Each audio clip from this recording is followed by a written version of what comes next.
Hello everyone, welcome to my YouTube channel. आज हम solve करेंगे प्रश्नावली 5.1 कक्षा 10 गणित और इसका नाम है समांतर श्रेणियाँ। न्यू चैप्टर है स्टूडेंट्स, अच्छी तरीके से पढ़ना, ठीक है। और अभी तक मेरी वीडियो को लाइक नहीं किया है तो लाइक कर दीजिए, और मेरे चैनल पर पहली बार विजिट किए हो तो सब्सक्राइब भी कर दीजिए, और जितना हो सके अपने दोस्तों में शेयर कर लीजिए, ठीक है स्टूडेंट्स। तो वीडियो शुरू करने से पहले मैं हमेशा रूल बताता हूँ, तो रूल को देख लेते हैं पहले, उसके बाद ये प्रश्नावली बहुत इजी हो जाएगी, ठीक है। तो बच्चों, आपको पता होगा कि एपी इसे क्या बोलते हैं? एपी भी बोलते हैं, अर्थमेटिक प्रोग्रेशन। कोई आपसे पूछ ले कि एपी क्या है, आपसे कोई पूछ ले एपी क्या है, तो आप बताओगे कि ऐसी श्रेणी जिसमें संख्याओं का गैप कैसा हो, समान हो। तो स्टूडेंट्स, हमेशा यही बताना कि ऐसी श्रेणी जिसमें संख्याओं का गैप मतलब अंतर, ठीक है, उनका अंतर कैसा हो, समान हो। जैसे कि आपने छोटी क्लासों में पढ़ा होगा, टेबल पढ़ी होगी ना, पहाड़े जिसे बोलते हैं। जैसे कि कैसे पढ़ते थे आप? 2 का पहाड़ा 2 एकम 2 4 6 8 10 एंड सो ऑन, इसी तरीके से चलता रहेगा, ठीक है स्टूडेंट्स। तो देखो, इन सभी में गैप कहीं से भी आप निकालोगे ना, गैप कैसे निकालते हैं? सेकंड वाले में से पहले वाले को माइनस कर देंगे। कहीं से भी आप करना चाहो तो है गैप हमेशा बराबर ही आएगा, ठीक है। तो उससे क्या बोलते हैं? एपी बोलते हैं। जैसे मान लो 3 6 9 12, कहीं से भी अगर सेकंड वाले में से पहले वाले को माइनस करोगे बच्चों, तो हमेशा गैप कैसा आएगा? बराबर ही आएगा, ठीक है। अभी बताएंगे उसको क्या बोलते हैं, जो गैप आता है उसको क्या बोलते हैं, अभी बताएंगे, ठीक है। ये तो क्लियर हो गया कि एपी किससे बोलते हैं। अब लिखो रूल नंबर 1। रूल नंबर 1 ये है बच्चा लोग कि मेरे पास अगर कोई एपी है 5 10 15 20 20 डॉट, ठीक है। यहाँ पर जो पहला पद होता है, पहला पद, ठीक है, उसे क्या बोलते हैं? टर्म, ठीक है। फर्स्ट टर्म, सेकंड टर्म, इस तरीके से पहला पद, दूसरा पद, ठीक है। तो जो पहला पद होता है उसे क्या बोलते हैं? First term. उसे हम ए से लिखते हैं, ठीक है बच्चे लोग। किससे लिखते हैं? किसके रूप में लिखते हैं? ए के रूप में उसे लिख के दिखाते हैं। जो पहला पद होता है उसे ए के रूप में लिखते हैं, ठीक है, और उसे इंग्लिश में क्या बोलते हैं? फर्स्ट टर्म, ठीक है, ठीक है। अब तो आजकल के हिंदी मीडियम वाले बच्चे भी क्या बोलते हैं? इंग्लिश में ही बोलते हैं, first term, second term, third term, ठीक है ना। क्लियर है। जो पहला पद को ए से डिनोट करेंगे बच्चों, तो पहला पद मतलब जो शुरू का हो, ठीक है, शुरू का पहला पद क्या है? देखो बच्चों, 5 है, जो शुरू में हो, ठीक है, जहाँ से स्टार्ट हुआ हो शुरू का पद, ठीक है, उसे पहला पद बोलते हैं, ठीक है बच्चों। क्लियर है। अब सार्वधातर क्या बोलते हैं? सार्वधातर, जिसे कॉमन डिफरेंस बोलते हैं इंग्लिश में, ठीक है, कॉमन डिफरेंस, जिसे क्या बोलते हैं? सार्वधातर, सार्वधातर, ठीक है। उसे हम डी से डिनोट करते हैं। किससे लिखते हैं? डी से लिखते हैं बच्चों, ठीक है। और डी से मतलब कि अगर आप डी निकालोगे ना, सार्वधातर मतलब इन दोनों के बीच का गैप, उसे ही तो सार्वधातर बोलते हैं। बीच का गैप, कहीं से भी बीच का गैप निकालोगे बराबर ही आएगा, उसे बोलते हैं सार्वधातर। वो सदैव ही अंतर बराबर ही रहेगा, ठीक है। जैसे मान लो ये मेरे पास एपी है। अब देखो, आप यहाँ से कहीं से भी माइनस कर लो, इसको देखो 10 में से अगर 5 माइनस करोगे, 10 में से -5 करोगे, कितना आएगा? 5 ही आएगा। आप कहीं से भी माइनस कर लो, 15 में से अगर 10 माइनस करोगे फिर भी 5 ही आएगा, तो उसे बोलते हैं सार्वधातर, ठीक है। क्लियर है। और एक बात और, इसके लिए एक फॉर्मूला होता है, देखो ये होती हैं टर्म। क्या होती हैं? टर्म। ये होते हैं पद, मतलब first term, second term, third term, fourth term. इसी तरीके से यहाँ पर अगर डी निकालना हो तो कैसे निकालोगे? सेकंड टर्म में से फर्स्ट टर्म को माइनस कर देंगे। किस तरीके से लिखते हैं टर्म को? मतलब बोला था फर्स्ट टर्म को ए से डिनोट करते हैं, तो इसी तरीके से सेकंड टर्म को क्या किससे डिनोट करेंगे? A2 से, ठीक है। A2 में से A1 माइनस कर देंगे, ठीक है। ए को आप कहीं पर भी बच्चे लोग A1 भी लिख सकते हो, ठीक है ना। A1 को ही हम ए बोलते हैं, ठीक है बच्चों। और एक बार यहाँ पर अच्छी तरीके से लिख देता हूँ, देखो A1 को ही हम ए बोलते हैं और इसको S1 भी बोलते हैं, ठीक है। क्लियर है बच्चों? ठीक। जब डी निकालोगे तो सेकंड वाले में से पहले वाली टर्म को माइनस करेंगे। क्लियर है। और एक चीज़ याद रखना कि जो डी होता है ना बच्चों, डी होता है वो कैसा हो सकता है, धनात्मक भी हो सकता है, ऋणात्मक भी हो सकता है, और कैसा हो सकता है, जीरो भी हो सकता है। ठीक है ना, तीनों में से कैसा भी आ सकता है डी। क्लियर है बच्चों। तो बच्चों एपी को हम लिखते कैसे हैं, देखो यहाँ पर एक बार फिर से लिख के बता देता हूँ। देखो फर्स्ट टर्म मतलब A1, second term A2, third term A3, fourth term A4, मतलब चौथा पद इस तरीके से होगा, दूसरा पद, तीसरा पद और चौथा पद इस तरीके से चलता रहेगा। ठीक है ना बच्चों। क्लियर है। ऐसे ही डॉट डॉट डॉट nth पद भी आता है। ठीक है, nवां पद। ठीक है, लास्ट में वो बताएंगे आगे। ठीक है, अभी जितने की ज़रूरत है उसको देख लेते हैं। ठीक है, उसको बोलेंगे an। क्लियर है। चलो अब लिख लेते हैं रूल सेकंड, रूल 2। देखो बच्चों यहाँ पर मैं अगर यहाँ पर कोई एपी बना लूँ, जैसे कि 2, 4, 6, 8 डॉट डॉट डॉट। ठीक है, तो इससे क्या बोलते हैं, फर्स्ट टर्म, जो पहला वाला होता है उसे फर्स्ट टर्म, इससे क्या बोलते हैं सेकंड टर्म, दूसरा पद, इससे क्या बोलते हैं थर्ड टर्म। इसी तरीके से ये चलता रहेगा। ठीक है बच्चों, क्लियर है। अच्छा, अब इसको निकालते कैसे हैं। अगर एक चीज़ याद रखना, अगर मुझे ए पता है, इसका देखो कितना है, 2 है, और मुझे डी पता है, डी कैसे निकालते हैं, A2 में से A1 को माइनस कर देते हैं। 4 में से अगर 2 जाएगा कितना बचेगा, 2 बचेगा। तो इसका डी कितना होता है, 2। अगर मुझे किसी भी क्वेश्चन में ए और डी पता है तो उसकी कोई सा भी पद निकाल सकते हो आप। अब मैं कहूँ 1000वां पद भी निकाल सकता हूँ। ठीक है, किस तरीके से निकालेंगे बच्चों, देखो अगर मैं बोलूँ कि 5वां पद निकालिए तो कैसे निकालोगे, a + 4d, a + 4d, इस तरीके से।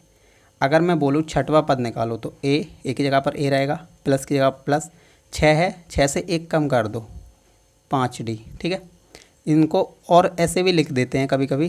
ठीक है, इस तरीके से भी लिख देते हैं। इसकी a पाँचवा पद निकालना है तो कैसे निकालते हैं, चौथा पद प्लस d।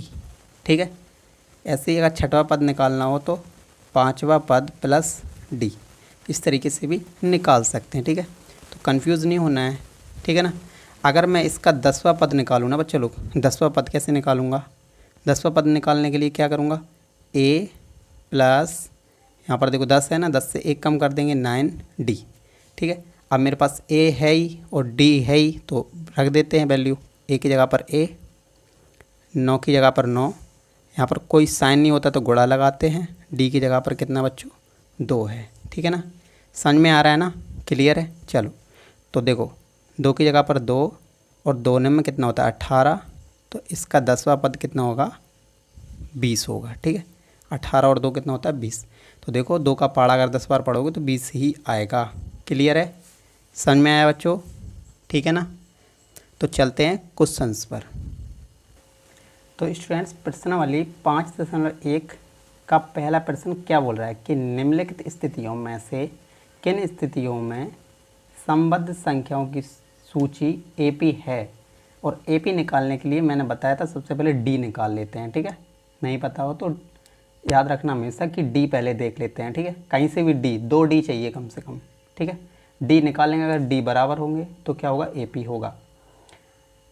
एपी है और क्यों, एपी है तो क्यों है ये बता रहा है। ठीक है, तो इसका पॉइंट फर्स्ट क्या बोल रहा है, देखो कि प्रत्येक किलोमीटर के बाद का टैक्सी का किराया, जबकि प्रथम किलोमीटर के लिए किराया 15 रुपये है और प्रत्येक अतिरिक्त किलोमीटर के लिए किराया कितना है, 8 रुपये है। नहीं आया समझ में। ये बोल रहा है कि अगर हम 1 किलोमीटर जाएंगे ना, शुरू में अगर टैक्सी में बैठ के 1 किलोमीटर जाएंगे तो 15 रुपये लगेंगे, और उसके अलावा अगर आप जितना भी चलोगे ना तो उसके 8 रुपये लगेंगे हर 1 किलोमीटर के। ठीक है ना। तो देखो बच्चे लोग, देखो मेरे पास ए कितना दिया गया है शुरू में ना, जो A1 होता है उसको ए बोलते हैं ना। ठीक है, मेरे पास कितने रुपए लगते हैं, 15 रुपये हर 1 किलोमीटर के। तो 1 किलोमीटर के 15 रुपये, और 2 किलोमीटर अगर चलेंगे हम, 2 किलोमीटर चलेंगे, इसको A1 भी बोल सकते हो 1 किलोमीटर। अगर 2 किलोमीटर चलेंगे तो 1 किलोमीटर के तो 15 लगेंगे ही, और 1 किलोमीटर और जाओगे तभी तो 2 किलोमीटर होगा, तो कितने, 8 रुपये लगेंगे। 1 किलोमीटर के 15 और उसके अलावा आप जितने किलोमीटर जाओगे उसके 8 रुपये लगेंगे हर 1 किलोमीटर के। तो 2 किलोमीटर जाओगे तो 1 किलोमीटर के तो 15 लगेंगे, और दूसरे किलोमीटर अगर जाओगे ना आप तो 8 रुपये और लगेंगे। तो इन दोनों को जोड़ लो, कितने होंगे बच्चों? 23। ठीक है, 23 रुपये। इसी तरीके से 3 किलोमीटर के कितने होंगे बच्चों? देखो 1 किलोमीटर के तो कितने हो गए? 15। 2 किलोमीटर के 8 लगेंगे, 3 किलोमीटर के 8 और लगेंगे। तो देखो जोड़ो इनको, कितने हो जाएंगे? 31। ठीक है ना, क्लियर है, समझ में आया? अब देखो बोल रहा था कि AP है क्यों, तो सबसे पहले D निकाल लेते हैं। अगर D अगर होगा ना, D1 पहले, तो D1 कैसे निकालोगे? A2 minus A1, A2 minus A1। ठीक है ना, तो देखो 23 में से अगर 15 घटा दो, 23 में से अगर 15 घटा दो तो कितना बचेगा? 8 बचेगा। इसी तरीके से D2 निकालना हो ना, तो A3 में से A2 माइनस कर दो, A3 में से A2 माइनस कर दो। ठीक है, 31 में से अगर 23 जाएंगे कितना बचेगा बच्चा? 8 आ रहा है ना। तो देखो D1 में भी 8 आ रहा है, D2 में भी 8 आ रहा है। तो क्या बोलेंगे हम लोग कि D1 बराबर है D2 के, तो इसलिए यह क्या है? AP है। तो लिख देंगे यहाँ पर हाँ, आंसर में बस आपके NCERT बुक में आंसर इतना ही है। ठीक है, हाँ यह AP है, यह AP है। ठीक है, क्लियर है बच्चों? लिख सकते हो ना आप इतना। ठीक है, चलते हैं नेक्स्ट पॉइंट में। स्टूडेंट्स देखो पॉइंट नंबर 2 क्या बोल रहा है? किसी बेलन, बेलन बोले तो यहाँ पर सिलेंडर लिखा है, किसी सिलेंडर में उपस्थित हवा की मात्रा जबकि वायु निकालने वाला पंप प्रत्येक बार बेलन मतलब सिलेंडर की शेष हवा का 1/4 भाग बाहर निकाल लेता है। मतलब कि ये बोल रहा है कि अगर सिलेंडर में कुछ हवा है, ठीक है, और उसका हर एक बार कितना? 1/4 भाग निकाल लेते हैं, किससे? पंप के द्वारा। ये बोल रहा है क्वेश्चन। ठीक है, तो इसकी AP बनानी है। ठीक है, और ये भी बताना है AP है या नहीं। तो बच्चों देखो ये है सिलेंडर, इसे बोलते हैं बेलन। इसमें मान लेते हैं कि इसके अंदर हवा कितनी है? X है। ठीक है, और हर एक बार पंप के द्वारा कितनी हवा निकाल लेते हैं? इसी का 1/4 भाग निकाल लेते हैं, 1/4। ठीक है बच्चों, तो यहाँ पर लिख लेते हैं माना इसके अंदर हवा कितनी है? X है, तो इसको A1 बोलेंगे ना बच्चों। A1 कितना है? X है। ठीक है, इसी तरीके से अगर A2 निकालना हो बच्चों, तो देखो इसकी सिलेंडर में कितनी हवा है? X है, और उसमें से इसी हवा का 1/4 भाग निकाल लेते हैं। तो इसी हवा का 1/4 भाग निकालने का मतलब माइनस कर देंगे ना, कि इसके अंदर बचेगी कितनी, तो माइनस ही तो करेंगे ना। तो माइनस करेंगे इसी हवा का 1/4 भाग, इसी हवा का 1/4 भाग, मतलब इसी हवा का 1/4 भाग निकाल रहे हैं ना। देखो माइनस लगा है। चलो तो इसको थोड़ा हल कर लेते हैं, आपको तो हल करना आता ही है। एक्स की यहाँ पर एक्स, माइनस की यहाँ पर माइनस, एक्स का गुणा 1 में करोगे तो एक्स ही रहेगा। 4 का यहाँ पर कुछ नहीं है तो 1 का गुणा एक्स में करोगे तो 4 ही रहेगा। सॉरी, 4 का गुणा 1 में करोगे तो 4 ही रहेगा। ठीक है, चलो यहाँ पर ये बन जाती है भिन्न, तो इसका इन दोनों का LCM लेंगे तो 4 का x से तो 4x, और 1 का x से तो कितना है यहाँ पर माइनस है, माइनस 1 का x से करेंगे तो x ही रहेगा, क्योंकि 1 का गुणा किसी भी संख्या में करो तो वही आता है। ठीक है, 4x में से अगर 1x जाएगा तो कितने बचेंगे? 3x/4। क्लियर है? अब देखो 1/4 भाग निकल गया बच्चा लोग, तो इसके अंदर शेष हवा कितनी बची? देखो बच्चों 3x/4 ये हवा बची है इसके अंदर। ठीक है, इस सिलेंडर के अंदर। ठीक है, इसी तरीके से A3 निकाल लेंगे, A3 निकालेंगे, थर्ड टर्म निकालेंगे ना, तीसरा पद। ठीक है, तो देखो इसके अंदर हवा कितनी बची है? 3x/4 इस बॉक्स के अंदर, तो 3x/4, और इसी का जो हवा बची है उसी का 1/4 भाग निकालेंगे। तो पहले हवा लिख लेते हैं, इतनी हवा बची है, उसका 1/4 भाग निकाल रहे हैं, तो गुणा 1/4 भाग। ठीक है, निकाल रहे हैं तो देखो माइनस लगा दिया मैंने। क्लियर है ना? ठीक है, चलो यहाँ पर देखो 3x/4 माइनस 3x का गुणा 1 से करोगे तो 3x, 4 का गुणा 4 से करोगे तो 16। तीसरा पद इन दोनों को देखो भिन्न बन गई है ना बच्चों लोग, भिन्न देखो हर जगह भिन्न बन जाती है जगह जगह, ठीक है। तो भिन्न आपको करना आना चाहिए, ठीक है ना। इन दोनों का एलसीएम लोगे तो कितना आएगा, 16 आएगा, ठीक है। तो देखो यहाँ पर देखो 4 चुको 16, 4 बढ़ जाएगा ना, तो 4 का गुणा कितने, 4 दिया 12x, ठीक है ना। माइनस के यहाँ पर माइनस, 16 का 16 में दोगे तो 1 बार जाएगा, भाग देते हैं ना, 1 का गुणा 3 में करोगे तो 3x ही आएगा। क्लियर है। चलो 12 में से अगर 3 जाएंगे, 12x में से 3x माइनस कर देंगे तो कितना बचेगा बच्चे लोग, कितना बचेगा, 9x, ठीक है, बटे 16। क्लियर है। तो देखो मेरे पास a1 तो आ गया, अभी आया था ना, x आया था, a2 भी मेरे पास 3x आ गया, a3 भी मेरे पास 9x बटे 16 आ गया, ठीक है। अब ये देखना है कि AP है या नहीं, तो सबसे पहले D1 निकाल लेते हैं। कैसे निकालते हैं D1, A2 में से A1 माइनस कर देते हैं, ठीक है ना। तो A2 ये रहा, उसमें से A1 माइनस कर देंगे, A2 में से A1 माइनस कर देंगे। A1 मैंने क्या माना था बच्चों, x ही तो माना था। इन दोनों का एलसीएम लेते हैं बच्चों, इन दोनों का एलसीएम लेते हैं तो 4 ही आएगा। 1 का गुणा 3x से करो तो 3x, माइनस के अब माइनस, 4 का गुणा 4x से करोगे तो कितना आएगा, माइनस का 4x, ठीक है। देखो 4 में से देखो ये माइनस का है ना, तो 4 में से अगर 3 जाएगा कितना बचेगा, 1x बचेगा, और बटे में 4। पर संख्या किसकी बड़ी है, माइनस की संख्या बड़ी है ना, माइनस के 4 है ना, तो माइनस का आंसर भी लिखेंगे, ठीक है। तो D1 तो ये आ गया। अब D2 भी देख लेते हैं। D2 कैसे निकालेंगे, A3 मतलब तीसरा पद, तीसरे पद में से दूसरे पद को माइनस कर देंगे, ठीक है ना। चलो तो तीसरा पद देखो मेरे पास कितना है, 9x बटे 16,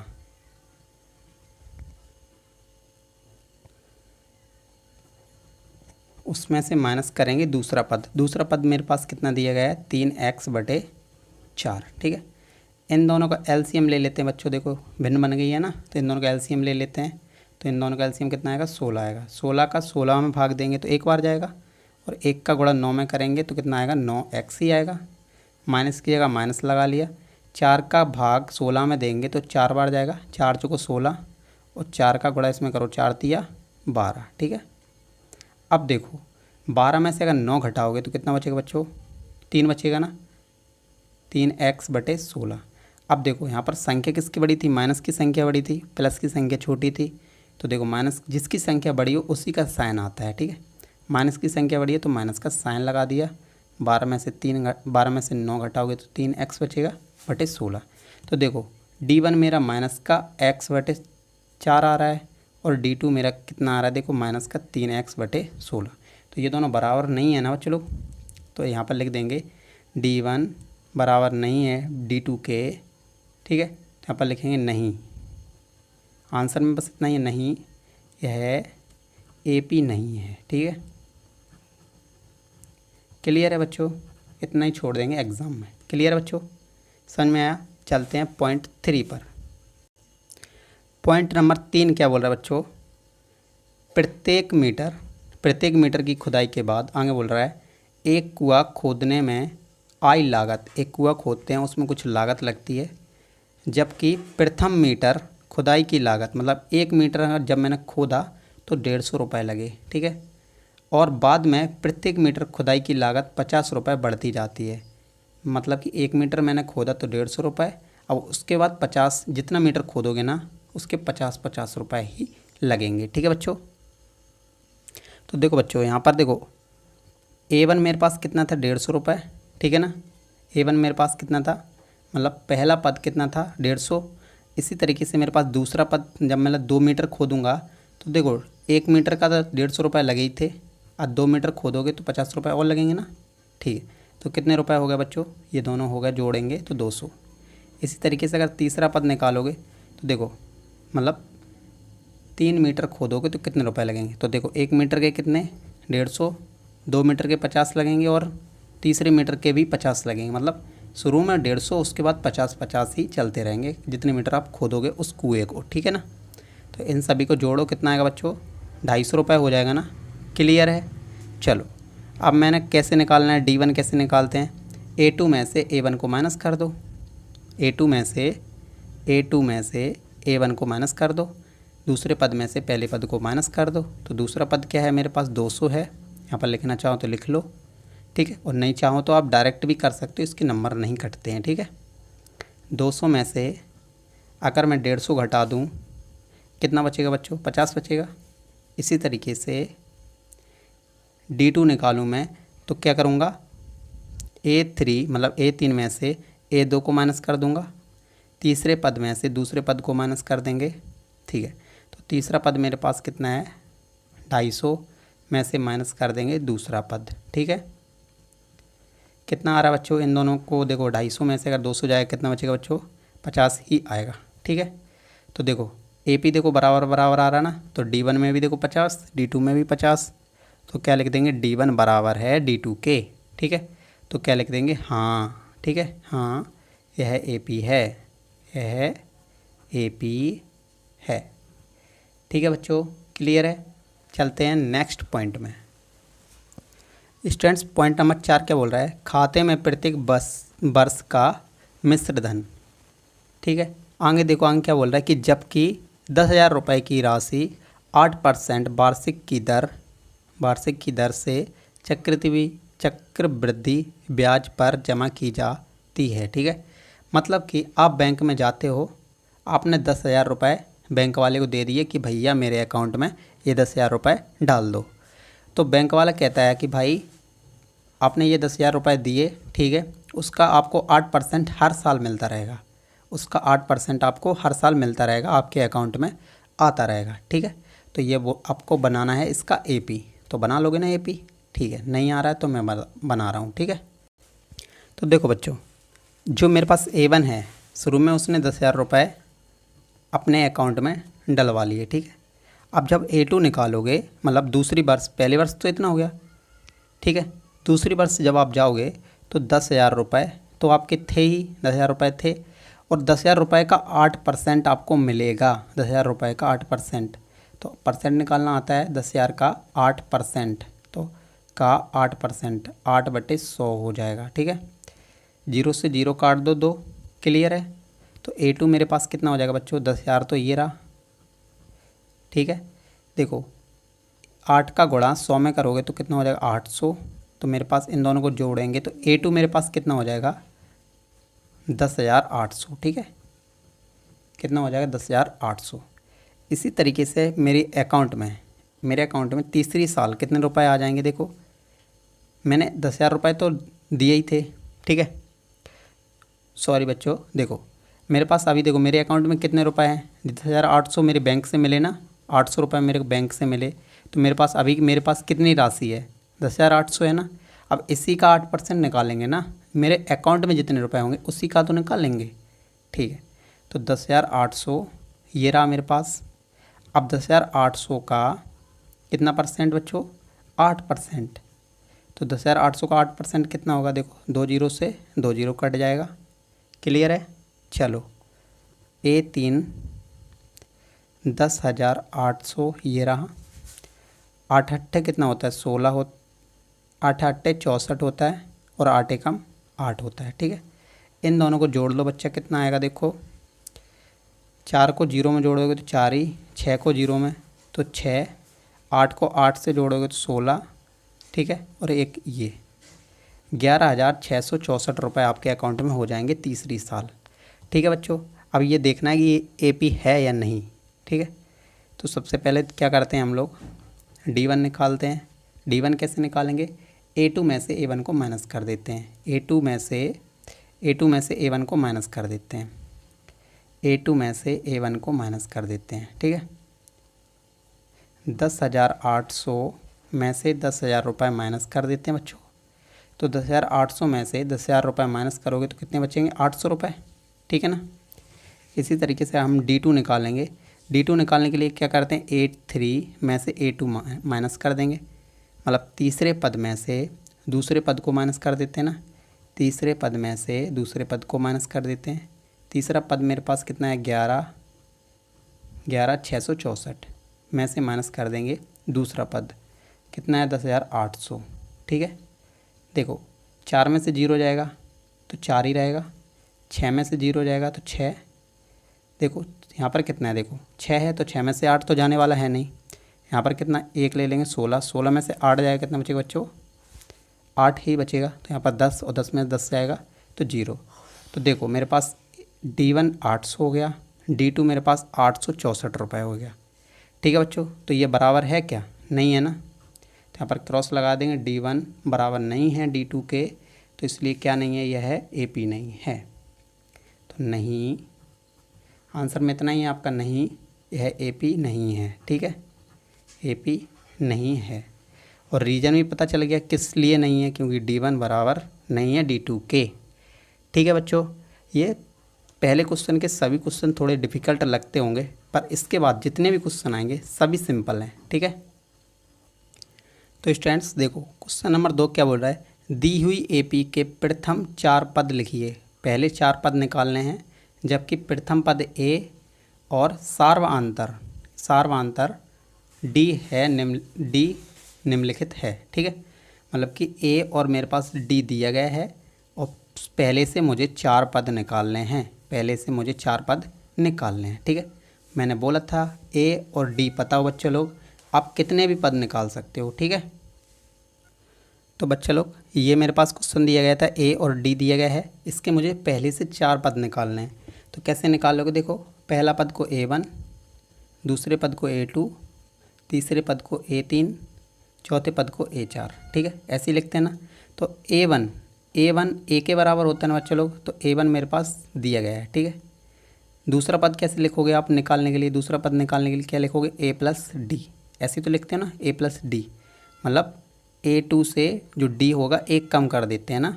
ठीक है, तो A की जगह पर 10 रहेगा, क्लियर है, प्लस की जगह पर प्लस, D की जगह पर बच्चों कितना है 10 है, तो 10 लिख दो, 10 और 10 कितना हो जाएगा 20। दूसरा पद, पहला पद देखो 10 है, दूसरा पद 20 हो जाएगा। तीसरा पद कैसे निकालोगे, A प्लस 2D। ठीक है, इससे एक कम D लिखते हैं। ठीक है ना, चलो A की जगह पर देखो बच्चों कितना है 10 है, और देखो प्लस की जगह पर प्लस लगा लिया, 2 की जगह पर 2, D की जगह पर बच्चों देखो कितना है 10 है ना। ठीक है, तो देखो 10 की जगह पर 10, प्लस की जगह पर प्लस, 10 का गुणा 2 में करोगे तो 20 हो जाएगा, 20 और 10 कितना होता है 30 होता है। ठीक है ना बच्चों, क्लियर है ना। चलो इसी तरीके से A4 कैसे निकालोगे, A प्लस 3D, A की जगह पर 10, प्लस की जगह पर प्लस, 3 की जगह पर 3, यहाँ पर कोई साइन नहीं होता ना बीच में, तो गुणा, 10 की जगह D की जगह पर कितना है देखो बच्चों 10 है, तो 10 लिख लिया, 10 की जगह पर 10, प्लस की जगह पर प्लस, 10 का गुणा 3 में करोगे तो 30 हो जाएंगे, और 30 और 10 कितना होता है 40 होता है। पहले 4 पद निकालने थे बच्चों, तो ये हो गया आपके 4 पद। ठीक है, तो यहाँ पर लिखना चाहो तो लिख दीजिएगा आप। देखो मेरे पास AP क्या बनती है, A 10, 20, 30 और ये 40। ठीक है, और यही आपका आंसर हो जाएगा। ठीक है ना बच्चों, क्लियर है। बच्चों देखो पॉइंट मेरे पास सेकंड उसी तरीके से है, A और D मेरे पास दिए गए हैं, 4 पद निकालने बच्चों, तो A1, A2, A3 और A4 इसी तरीके से लिख लेते हैं हम लोग। तो A1 A के बराबर होता है, तो पहला पद तो मेरे पास -2 हो गया। दूसरा पद निकालने के लिए क्या लिखते हैं, A प्लस D। ठीक है ना, मतलब D 1 कम कर देते हैं इससे। ठीक है, A2 है ना, तो उससे 1 कम कर देते हैं D को। ठीक है, चलो A की जगह पर कितना देखो -2, प्लस की जगह पर प्लस, D की जगह पर 0, -2 में अगर 0 जोड़ोगे तो कितना रहेगा -2। क्लियर है ना। इसी तरीके से A3 कैसे निकालोगे, A की जगह पर 1, प्लस की जगह पर प्लस, A3 है ना, तो उससे 1 कम कर देते हैं, तो कितना हो जाएगा 2D। ठीक है ना, अभी बताया था ना पहले। चलो A की जगह पर -2, प्लस की जगह पर प्लस, 2 की जगह पर 2, मैंने बोला था यहाँ पर कोई साइन नहीं होता तो गुणा लगा लिया करो, D की जगह पर 0, माइनस की जगह पर -2, प्लस की जगह पर प्लस, 0 का गुणा किसी भी संख्या में करो तो 0 आता है, -2 को 0 में जोड़ोगे तो -2 ही आएगा। ठीक है बच्चों, चलो A4 कैसे निकालोगे, A प्लस 3D करोगे ना, A प्लस 3D मतलब D इससे कम हो जाता है। ठीक है ना, 4 है तो यहाँ से 1 कम, A की जगह पर कितना रहेगा -2, प्लस की जगह पर प्लस, 3 की जगह पर 3, कोई साइन नहीं है तो गुणा, D की जगह पर कितना है 0 है तो 0 लिख लेते हैं। ठीक है ना, चलो माइनस की 2 की जगह -2, प्लस की जगह प्लस, 0 का गुणा 3 में करोगे तो 0, -2 में अगर 0 जोड़ोगे तो माइनस के 2 ही आएंगे। ठीक है, तो इसकी AP क्या बनेगी बच्चों, -2, यहाँ पर भी -2, -2, -2, यही आपका क्या हो जाएगा आंसर। क्लियर है बच्चों? ठीक है।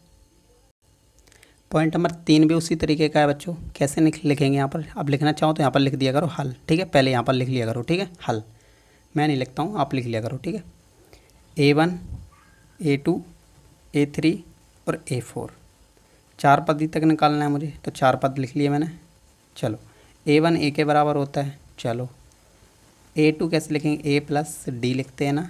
A की जगह पर कितना है, देखो A की जगह पर कितना है बच्चों, 4 है, प्लस की जगह पर प्लस लगा लो, D की जगह पर -3 है। इसको लिख लेते हैं कोष्टक में, क्योंकि साइन एक जैसे हों, जब साइन अलग अलग हो ना साइन, तो क्या कोष्टक में लिख लिया करो। ठीक है ना, क्योंकि दोनों साइन एक साथ में नहीं लिख सकते। ठीक है ना, 4 की जगह पर 4, प्लस माइनस माइनस, और ये 3, 4 में से अगर 3 जाएगा कितना बचेगा, 1। इसी तरीके से A3 कैसे लिखोगे, A प्लस 2D, A की जगह पर 4 है, प्लस की जगह पर प्लस, 2 की जगह पर 2, कोई साइन नहीं है तो गुणा, D की जगह पर -3। ठीक है ना बच्चों, 4 की जगह पर 4 लिख लो, प्लस की जगह पर प्लस। ठीक है, मत लिखना चाहो नहीं लिखो। देखो प्लस माइनस क्या होता है, प्लस माइनस क्या होता है, माइनस हो जाता है बच्चों। ठीक है, 3 दूनी कितना होता है, 6। अब देखो 6 में से अगर 4 आ जाएगा कितना बचेगा, 2 बचेगा। पर संख्या किसकी बड़ी है, माइनस की संख्या बड़ी है ना, तो माइनस का। आप लोग सोचते हो ये घट कैसे जाते हैं, ये खुद बोल रहा है, चिल्ला चिल्ला के बोल रहा है कि 4 में से 6 घटाओ। तो 4 में से 6 घट नहीं सकते, 6 में से 4 घट सकते हैं ना, पर जिसकी संख्या बड़ी होती है उसी का साइन आता है। ठीक है ना, चलो A4 कैसे लिखेंगे, A प्लस 3D, तो A की जगह पर 4 है, प्लस की जगह प्लस, 3 की जगह पर 3, गुणा का साइन, यहाँ पर कोई साइन नहीं है तो D की जगह पर -3 लिख लेते हैं। चलो, 4 की जगह पर 4, प्लस माइनस क्या हो जाएगा, माइनस, 3 दिया कितना होता है, 9। साइन पर ज़्यादा ध्यान दिया करो बच्चा लोग। ठीक है ना, अगर एक साइन अगर माइनस प्लस से ही आपका पूरा क्वेश्चन गलत हो सकता है ना, इसलिए। अब देखो 4 में से 9 नहीं घट सकते, पर 9 में से 4 जा सकते हैं। 9 में से 4 घटाओ कितना बचेगा, 5। संख्या किसकी बड़ी है, माइनस की, तो माइनस का आंसर। ठीक है, तो AP इसकी क्या बनेगी बच्चों, इसकी AP बनेगी, देखो पहले A1 4 है, A2 1 है, A3 -2 है, और देखो A4 कितना है, -5। यही आपका आंसर। ठीक है बच्चों, तो स्टूडेंट्स पॉइंट नंबर 4 में भी देखो A और D दिए गए हैं, 4 पद निकाल लेना, यहाँ पर लिख लिया करो हल, A1, A2, A3 और A4। ठीक है, A1 क्या होता है, A के बराबर होता है तो -1। A2 कैसे लिखते हैं, A प्लस D, A की जगह पर देखो -1 है, प्लस की जगह पर प्लस लगा लो, D की जगह पर कितना, 1/2। ये बन जाएगी भिन्न, और इस भिन्न को मैंने डायरेक्ट करना सिखाया था, किस तरीके से नहीं पता है तो फिर भी देख लो।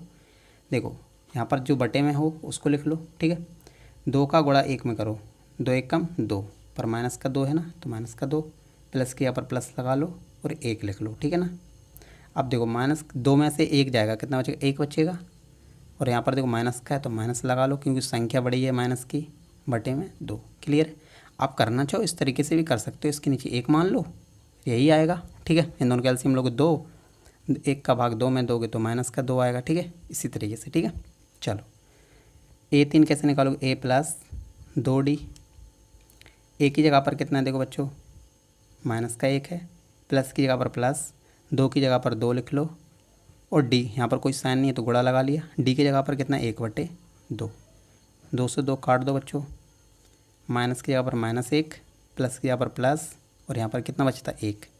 देखो 1 में से 1 घटाओ कितना बचेगा, 0, और ना 0 ना माइनस का होता है ना प्लस का होता है। ठीक है, चलो A4 कैसे निकालोगे, A प्लस 3D, इसी तरीके से ना, A की जगह पर -1, प्लस की जगह पर प्लस, 3 की जगह पर 3, कोई साइन नहीं है तो गुणा, D की जगह पर कितना, 1/2 लिख लिया, 1/2, माइनस का 1, प्लस की जगह पर प्लस, 3 का गुणा 1 में करोगे तो 3/2।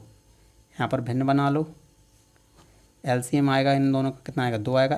करना चाहो तो डायरेक्ट भी कर सकते हो। ठीक है, 1 का भाग 2 में दोगे कितनी बार जाएगा, 2 बार, 2 का गुणा इसमें करोगे तो माइनस का 2, प्लस किया प्लस 2 का भाग 2 में दोगे 1 बार जाएगा, 1 का गुणा 3 में करोगे तो 3, 3 में से 2 गया तो कितना बचेगा 1/2, बटे में 2 है ना।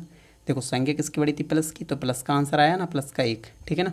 चलो तो इसकी AP क्या बन गई बच्चों, देखो माइनस का 1, माइनस का 1/2, 0 और 1/2, ठीक है। 4 पद निकालने थे तो ये आपका आंसर। पॉइंट नंबर 5 में A और D दिए गए हैं, हल करेंगे उसी तरीके से।